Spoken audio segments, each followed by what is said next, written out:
Հարգելի օգտատեր, օրենքի իմաստով անվանափոխությունը դա ժառանգության ընդունումն է։ Նշում եք, որ 3 քույր եք եւ ձեր մայրը ողջ է։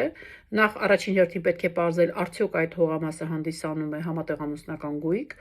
այսինքն արդյոք ձեր մայրիկի հետ գրանցված ամուսնության ընթացքում է այն ձեռք բերվել։ Եթե այո, դա նշանակում է, որ 1/2 մասի սեփականատերը ձեր մայրն է եւ մյուս 1/2 բաժնի նկատմամբ պետք է բացվի ժառանգություն։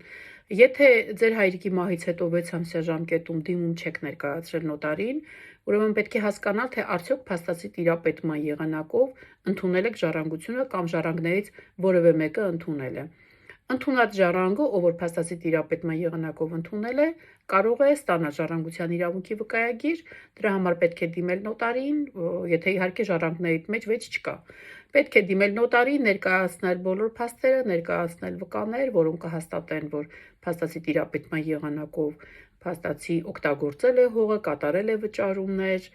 եւ առկա է դրա վերալավացույցներ եւ ժառանգներից մեջ չկա վեճ, ապա նոտարը կարող է ձևակերպել ժառանգության իրավունքի վկայագիր տրամադրել եւ ստանաք սեփականության իրավունքի վկայական։ Ճանապարհը դա է։